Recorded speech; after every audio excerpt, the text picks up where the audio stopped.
दोस्तों 2019 के चुनावों के नतीजों की अगर बात की जाए तो भारतीय जनता पार्टी को मिले थे 303 सीट और कांग्रेस पार्टी को मिले थे सिर्फ 55 सीट। यानी पहले नंबर की पार्टी और दूसरे नंबर पार्टी में इतना ज़्यादा फासला है, यानी लगभग 6 गुना ज़्यादा सीट्स भारतीय जनता पार्टी को मिले थे कांग्रेस पार्टी के मुकाबले में।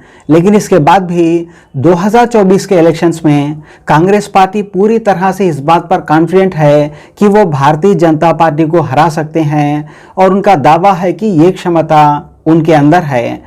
वैसे अब ये होगा या नहीं, ये तो 2024 के इलेक्शंस तक रुक कर देखना पड़ेगा। वैसे इधर देखा जाए तो कांग्रेस पार्टी के लिए 2 बड़े प्लस पॉइंट्स दिखाई दे रहे हैं। एक तो बड़ा प्लस पॉइंट ये कि महंगाई ज़बरदस्त तरीके से बढ़ चुकी है। भारतीय जनता पार्टी महंगाई को रोकने में पूरी तरह से विफल हो चुकी है, अटर फ्लॉप हो चुकी है। दोस्तों, पेट्रोल और गैस की बातें तो हम करते ही हैं महंगाई के, लेकिन डीजल महंगा होने की वजह से जो अनाज ट्रांसपोर्ट किया जाता है इधर से उधर, उस ट्रांसपोर्टेशन के महंगे हो जाने की वजह से, यानी डीजल के महंगे हो जाने की वजह से खाने पीने की चीज़ें यानी अनाज के हर रेट्स बढ़ चुके हैं। तो लगभग जनता का अब खाना पीना भी मुश्किल हो चुका है, अगर ये कहूँ तो मैं गलत नहीं होगा। वैसे ये तो बड़ा प्लस पॉइंट हुआ कांग्रेस पार्टी का कि महंगाई को रोकने में बीजेपी फेल हो चुकी है। और दूसरा बड़ा प्लस पॉइंट उनका ये है कि जितनी भी बड़ी बड़ी विपक्षी पार्टियां थी, चाहे वो अरविंद केजरीवाल हो, चाहे ममता बनर्जी हो, चाहे बिहार के नीतीश कुमार हो, चाहे उत्तर प्रदेश के अखिलेश यादव जी हो, ये सबके सब कांग्रेस पार्टी का साथ दे रहे हैं और सबके सब मिलकर एक बहुत बड़ा गठबंधन बना चुके हैं इंडिया के नाम से। तो ये दूसरा बड़ा प्लस पॉइंट हो सकता है यहाँ पर कांग्रेस पार्टी के लिए। तो इन्हीं 2 बड़े प्लस पॉइंटों के साथ कांग्रेस पार्टी का यह मानना है कि 2024 में वो बीजेपी को बड़ी टक्कर देने जा रही है। वैसे ये बात अच्छी है कि फिलहाल कांग्रेस पार्टी के कार्यकर्ता विरोध करते हुए बीजेपी का सड़कों पे दिखाई दे रहे हैं आजकल। सिर्फ रिहा नहीं किया गया, उस बेटी के बलात्कारियों को, उस बेटी के जिस्म को रौंदने वालों को, वो बेटी गर्भवती थी जब उसके साथ ऐसा हुआ, रोम रोम आपका पुल के दुख से भर जाएगा। उन दरिंदों को सिर्फ रिहा नहीं किया गया, उन्हें फूल माला भी डाली गई थी। आपको याद होगा वो तस्वीरें।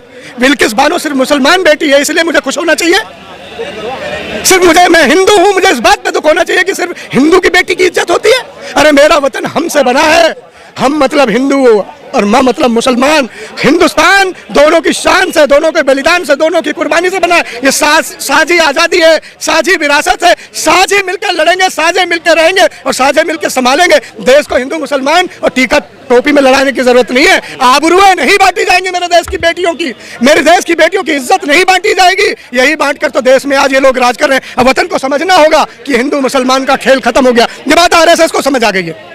अच्छी बात है कि संघ को समझ आ गई है और संघ ने अपने मुखपत्र ऑब्जर्वर में लिखा है कि हिंदू मुसलमान और मोदी मैजिक के सहारे 24 नहीं जीता जा सकता। आपने भी पढ़ा होगा, आपने भी खबरें देखी। संघ जो समाज को बड़े करीब से जानती है, निस्वार्थ भाव से उसके स्वयंसेवक समाज में अपनी पकड़ रखते हैं, उन्होंने अपने मुखपत्र पर अगर अपने मुख की बात कह दी है तो निश्चित है कि अगला प्रधानमंत्री मोदी नहीं होने जा रहा है। न संघ उसे होने देगा, न देश उसे होने देगा, न राष्ट्र उसे होने देगा। मोदी की विदाई तय है। इसीलिए मोदी को किसी का डर नहीं है कि भैया मेरा तो समय पूरा ही हो गया, अगली बार चुन के नहीं आ रहा हूं। अब बेटियों की इज्जत लुटे, लोगों का रोजगार छिन जाए, बैंक लुट जाए, भाड़ में चला जाए सब कुछ, मुझे तो आना ही नहीं। मैंने तो अपनी ठाठ से पूरी दुनिया घूम घुमैया कर ली, सूट बूट पहन लिए, हवाई जहाज खरीद लिया, बड़ी बड़ी गाड़ियां, महंगे महंगे चश्मे, अच्छे अच्छे पेन, शानदार घड़ियां लगा ली, मेरा जीवन सफल हो गया। देश जाए भाड़ में। हर चुनाव में एक बाबा आएगा, हर चुनाव में हिंदू मुसलमान होगा, हर चुनाव में इसी तरह की लड़ाई होगी। लेकिन अब देख लीजिए, देश समझ चुका है, आरएसएस समझ चुकी है, आवाम समझ चुका है कि हिंदुस्तान न हिंदू मुसलमान के जाल में फंसेगा, न टेका टोपी के अलगाव में फंसेगा, न जाति धर्म के बंधन में फंसेगा। मैं तो कहता हूं एक बात कि अपने ईमान से मुसलमान जिंदा है। तुम तिरंगे से हरा रंग हटा नहीं सकते। रंगों पे सियासत करोगे, रंगों पे सियासत करोगे क्या? तुम्हें हरा रंग देख के बदबू आ जाती है, तुम्हें केसरिया रंग देख के प्यार आ जाता है, लेकिन तुम्हें बीच का सफेद रंग नहीं दिखता जो मोहब्बत सिखाता है। वो मोहब्बत कौन सिखा रहा है? राहुल गांधी, कि नफरत के बाजार में मोहब्बत की दुकान खोलने आया हूं। वो सफेद रंग राहुल गांधी लेके चल रहे। मैं एक बात कहता हूं कि हिंदू मुसलमान में देश को मत बांटो। आपने पता नहीं वो वीडियो देखी नहीं देखी, इस बार ईद का मौका था, अभी बकरीद गई है। मैं संदीप मिश्रा आसूबे शंकर जी की आरती की मैंने, और 500 गुलाब के फूल लिए, और मैंने अपने सारे भाइयों को, नमाजियों को, एक गुलाब का फूल दिया, गले लगा। साहब मैं तो एक कदम बढ़ा, वो 10-10 कदम बढ़ के मेरे गले लग गए। जरूरत थी देश को इस बात की कि कोई तो आए और कहे कि तुम हमारे भाई हो। कब तक मुसलमानों को गाली देते रहोगे? कब तक उन्हें हरामखोर कहते रहोगे? कब तक उन्हें कहोगे मादरे वतन उनका नहीं है? अरे साहब, मैं तो महीनों हो जाते हैं कि धरती माँ को नहीं चूम पाता। ये तो वो कौम है जो दिन में 5 बार धरती माँ को चूमती है, सजदा करती है और कहती है कि मेरा वतन, मेरी धरती, मेरी माटी है, यही मेरे बुजुर्ग दफन है।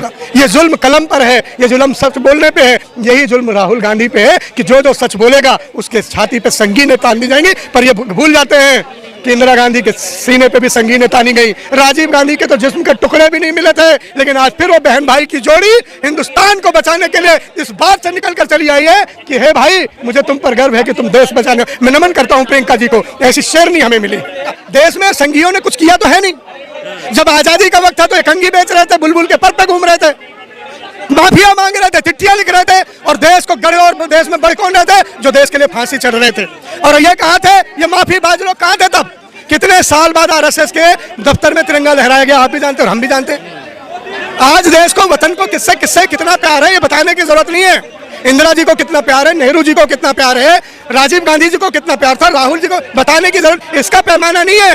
लेकिन बुलबुल के परों वालों को कितना प्यार है पूरी दुनिया जानती है। शुक्रिया। मजा आया, और मैं ये जो मजा है हिंदुस्तान के हर व्यक्ति को देना चाहता हूं।